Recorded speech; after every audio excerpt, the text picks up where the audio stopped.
Ladies and gentlemen, boys and girls, citizens of all ages, welcome back to yet another edition of Star Citizen Offline. Now, I want to first thank you, all of you, for watching my videos. I am truly humbled by the fact that for such a small channel that I have, I mean, I'm getting way more views than I had ever thought possible, and I just wanted to take a moment out and say thank you very much. All of your comments, I literally read every single one of them. I try to respond to them if I can, and I just want to say thank you. I love the fact that you guys are engaging and that you're liking what I'm doing, and I'm going to try to keep doing it as well as I can and trying to get better at it. So please, if you have ideas, if you want to see stuff, let me know. Which brings me to this video. Now, there was somebody who commented, and I want to apologize. I don't remember what your name was, but he commented on my freelancer video and was saying how he's got an Aurora LX and he's having a hard time killing things, and I commented on it and I tried to be positive but with a neutral spin, and the way that my comment came off, I hope it didn't come off like this, but to me it kind of seemed like I was being a little snobby, and I really wasn't, so I really hope you didn't take it that way. I was trying to be informative. So what I'm going to do is I'm going to try to take something that's comparable, the Aurora MR, and just give you a couple of quick tips and tricks on what you can do to try to up your combat viability with the starter ship. Now, I was flying the MR for the longest time. Well, it felt like the longest time. And I feel like I might have a couple of tips and tricks I might be able to lend off to hopefully make your starter ship experience a little more fluid. Now, the Aurora MR is, I want to say, like the base starter ship. Yep, so there we go. We got the M3A laser weapons. Make sure they're both on there. Yep, okay. So, this comes by default with just these M3A weapons on there. Now, I'm going to tell you, if you stick with just these weapons, you actually might have a hard time. My suggestion, if at all possible, would be to try to get some rec and rent some better weapons. Better weapons being probably the Bulldogs. The Bulldogs have a nice rate of fire. You don't have to be the most accurate. But just for ha-has, let's take it out with just these M3As on, and I'll try to give a couple of tips and tricks as to what you can do to try to up your combat game. Now, these tips may not be. Oh, and their ship just rejected me. Okay. So let me try that one more time.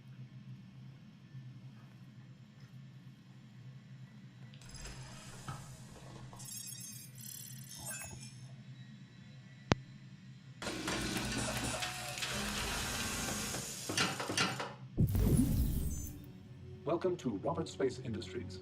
Enjoy the ride. System check.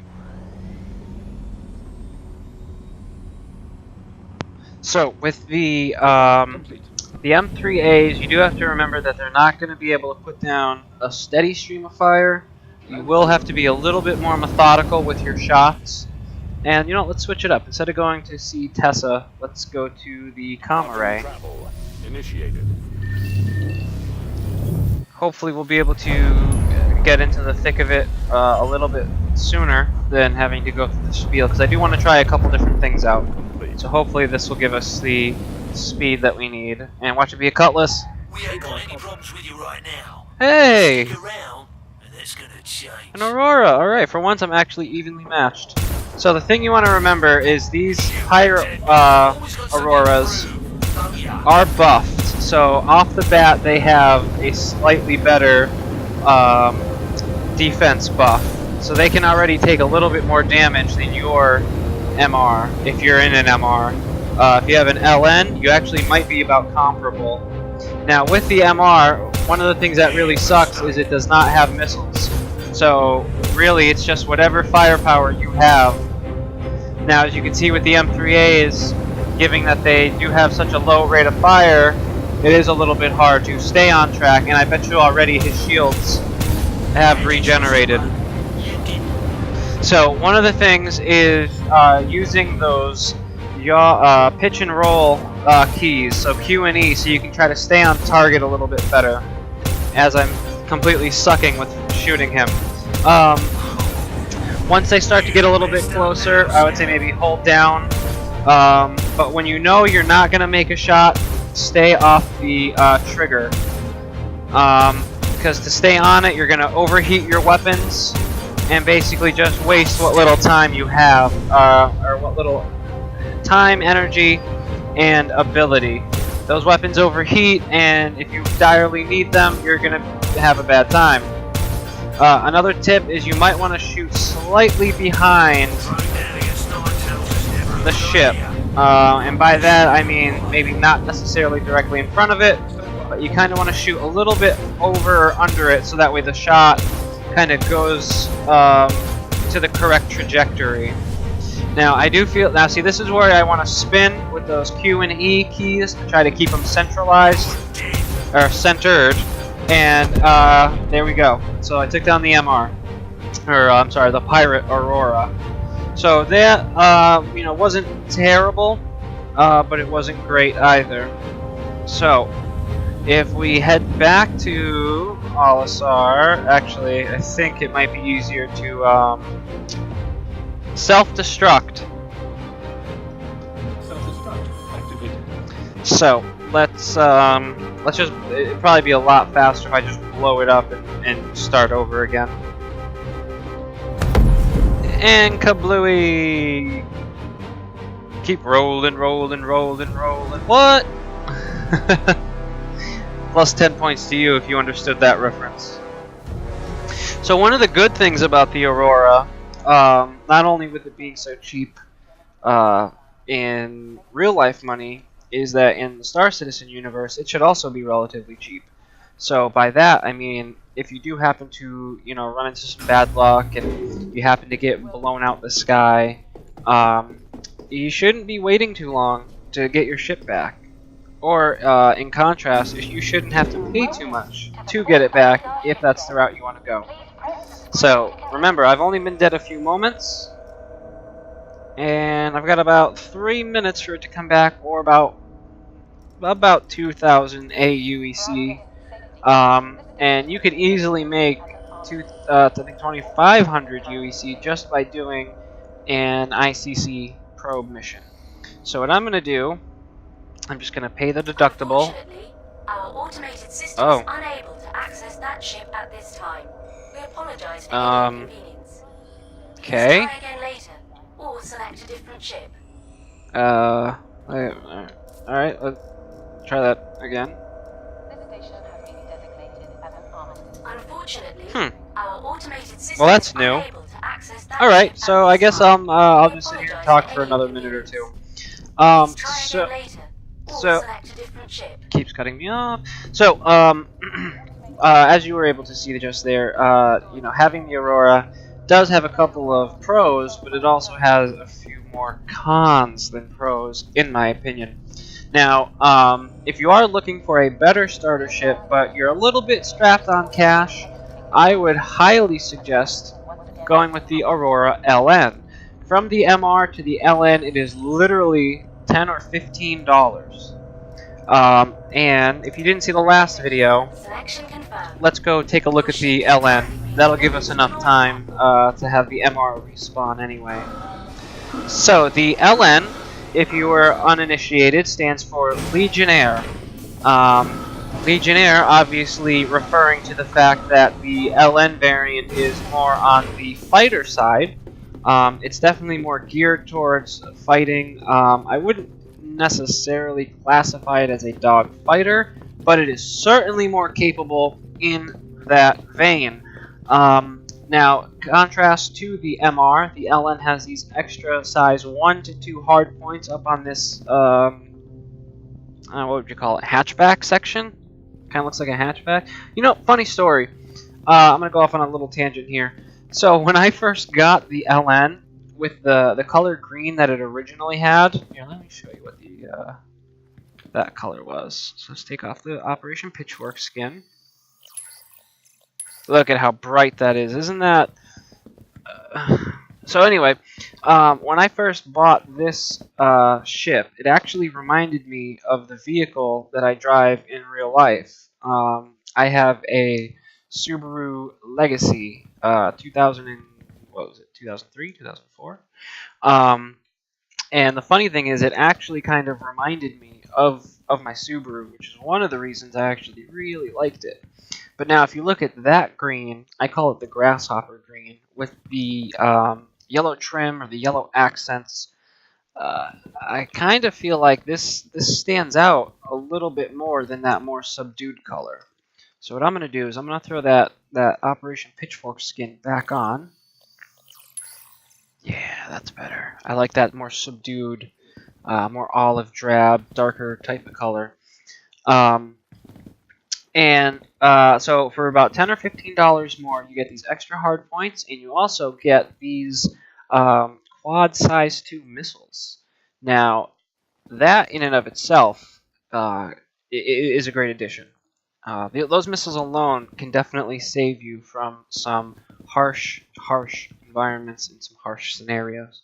Definitely doesn't hurt to have the extra 2 size 1 to 2 weapons, which means that you would be able to throw a gimbal up there and have another set of size 1 weapons that you'd be maybe more easier to attack with having them on gimbals. So that's the LN. I'm going to go back inside. I'm going to respawn the MR. We're going to try a different weapon loadout. I've already showed that at least with the MR, you are able to take on a comparable pirate Aurora. So let's see what happens if I throw some different weapons on there, if I can up my prowess or if I can be a detriment. So given the MR only has size 1 mounts, we are at a bit of a disadvantage, but we're not completely out of options. There are some size 1 energy weapons that are worth it, and there are some size 1 ballistic weapons that are also worth it. Some of the main weapons that I can think of offhand, at least for size 1 energy, again, the bulldogs. Those bulldog repeaters are able to lay down enough fire where you don't have to be as accurate and don't have to pick your shots as diligently as with the M3As. So if I have a couple, I've got exactly 2. Alright, so let's throw the bulldogs on there. Throw the other bulldog over here.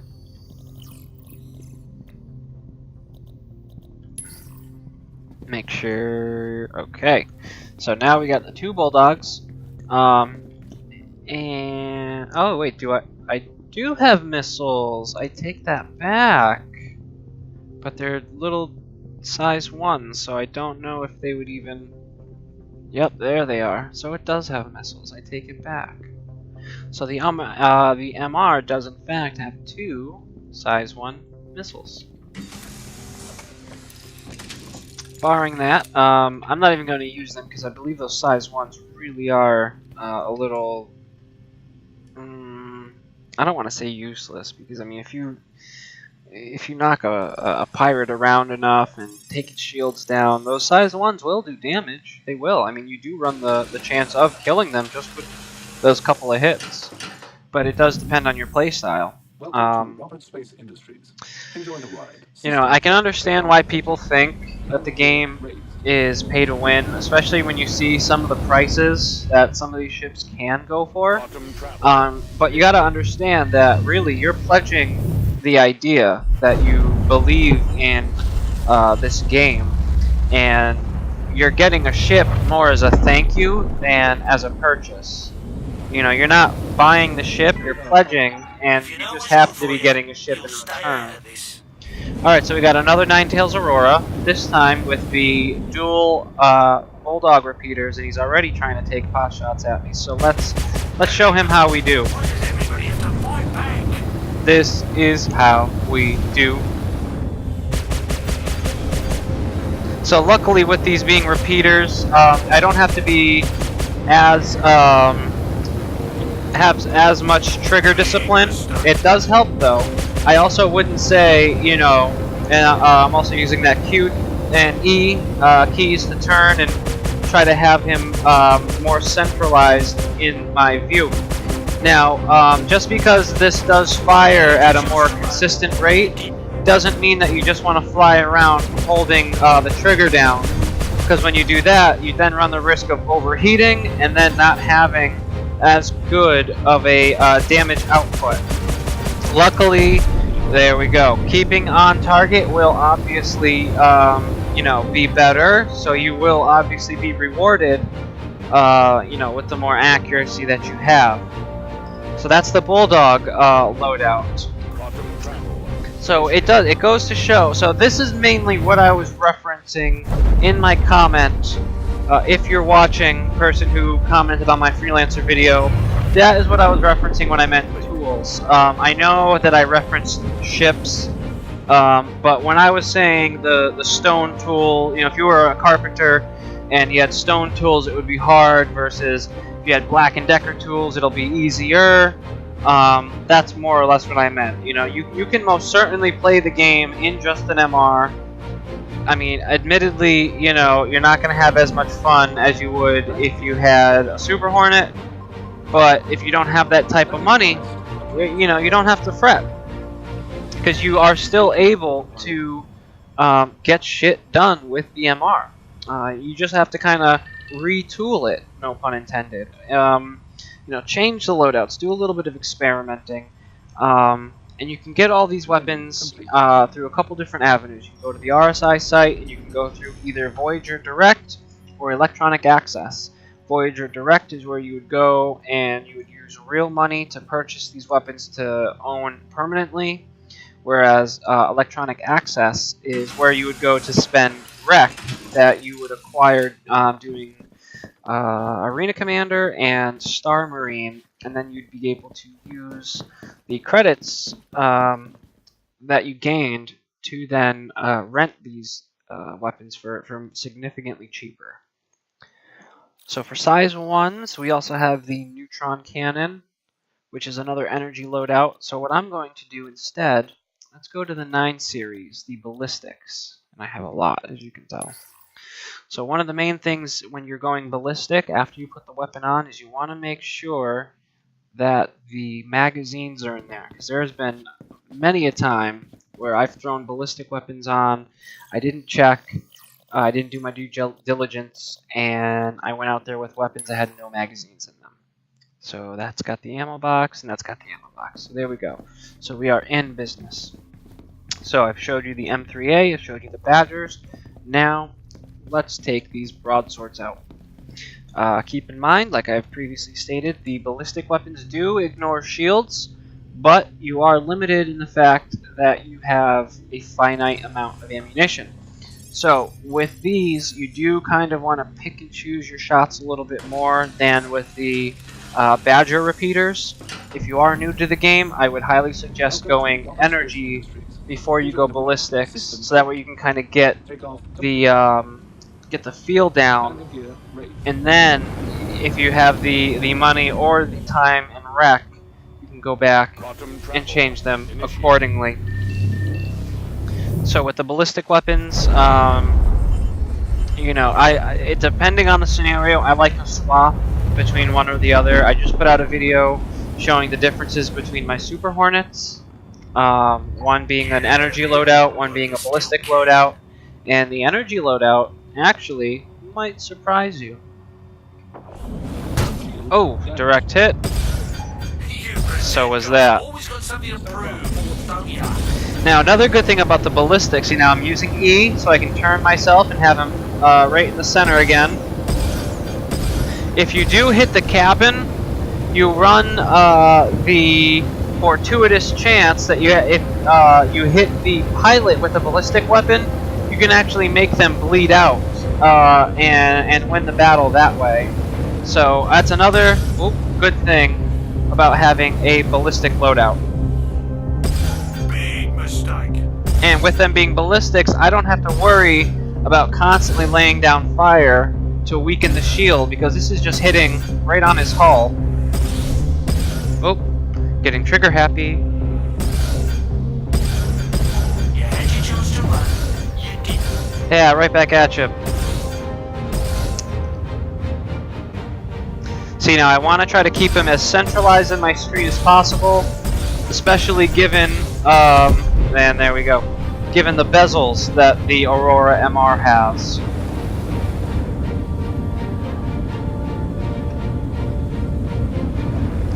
And yeah, so that was the 9 series ballistic loadout, and it looks like Port Olisar is missing. Is that just me? Anybody? Port Olisar is missing. Port Olisar appears to be missing. All right, so let's come to a stop. Let's exit. This is also a bug. It does happen from time to time. So if you're flying out in the verse and you are trying to go back to Olisar, but you don't see it anywhere, don't fret. Just stop. Pop out of the pilot seat and then re-enter. And by the time you re-enter, it should refresh, for lack of a better term, the quantum points, and we should be back in business. Can't wait for the Aurora rework. I've heard some good things about it. Rocket Space Industries. Enjoy the ride. System check. Alright. So, and there it is. So that is a bug. I'm not really quite sure why that occurs, especially with Olisar. But yeah, if you run into that issue, don't freak. Just stop. Oh, actually, if Olisar does go missing and you exit your pilot seat and get back in and you still don't see it, you want to look down in the lower left corner. Alright, so you see on my screen right now where there's that circle with a bullet in there. That's to signify that we're in an armistice zone.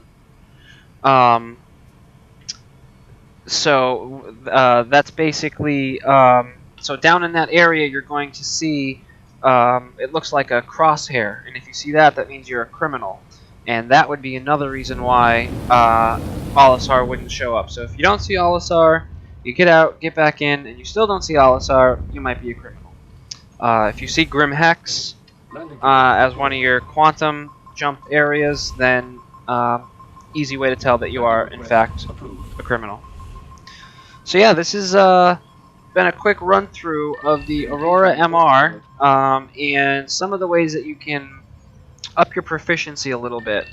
I would highly suggest trying to train with keeping your targets centralized and heading upwards. Given the fact that when they're heading up, your pip's going down, and you can just kind of match them up a little bit versus going sideways. At least for me. It might be different. Maybe it's easier for you to go sideways. Well, in that case, then you can also use Q and E to turn accordingly to make your targeting a little bit easier. So I think I'm going to leave this video here. I just wanted to bring a short, well, shorter, at least for my long-winded ass, a shorter video about what to do with the Aurora MR, and to show that it is, in fact, a good ship. You know, just like most tools, it's not the ship, it's how you use it. So, I hope you liked this. If you did, leave a like down below. If you want to see something similar, if you want to see something different, leave a comment, let me know. This has been Will, and I hope you all have a wonderful night. Peace.